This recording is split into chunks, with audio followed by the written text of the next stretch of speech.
कराची में आज जुमे की सुबह से तेज बारिश का सिलसिला शुरू हुआ। शहर के बहुत से इलाकों में आखिरी इत्तलात आने तक बारिश जारी है। आप जिन इलाकों से ये वीडियो देख रहे हैं, अपने इलाकों के हवाले से कमेंट्स करके ज़्यादा से ज़्यादा बताइए कि इस वक्त बारिश हो रही है और बारिश की जो शिद्दत है आपके इलाकों में क्या रही। सुबह 11 बजे जब ये सिलसिला शुरू हुआ तो उसके बाद से हम देख रहे हैं कि कराची के जनूबी इलाके, ख़ासतौर पर सदर हो, बोल्टन मार्केट हो, सदर के अलावा दीगर इलाके हों, टावर का इलाका हो या फिर एमटी खान रोड, क्लिफ्टन का इलाका, डिफेंस का इलाका, वहां पर काफ़ी तेज़ बारिश हुई। कोरंगी में काफ़ी तेज़ बारिश की इतलात मिली हैं। लेकिन एक वीडियो मैं आपको दिखाने वाला हूं, यहाँ पर रुकिएगा और वो वीडियो देखिएगा और उस वीडियो को ज़्यादा से ज़्यादा लोगों तक भी पहुँचाइएगा कि ये इब्तदाई फेज़ है अभी, इस 5वें स्पेल के असरात हैं सिर्फ, और आने वाले दिनों में मज़ीद बारिश होगी। कराची के इलाके सदर में और ये जो ओल्ड सिटी एरिया का इलाका है, कपड़ा मार्केट है, इकबाल मार्केट की एक वीडियो हमारी एक सब्सक्राइबर ने भेजी हमें कि वहाँ पर इतना पानी है कि एक जैसे लग रहा है कि सैलाब आ गया है। और सूरत हाल ये है कि वहाँ पर जो दुकानदार हैं,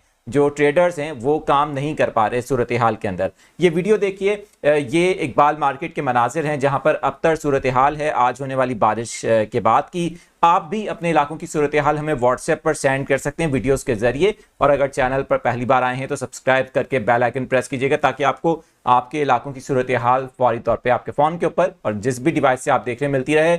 और यहाँ पर यह बात भी बताना चाहूँगा कि ये जो बारिश का सिलसिला है कब तक जारी रह सकता है, इसके हवाले से ताज़ा वेदर अपडेट हमारा जो वेदर का चैनल है वो ज्वाइन कर लें ताकि आपको इस तरह की इंपॉर्टेंट अपडेट उस चैनल से मौसम की मिलती रहे।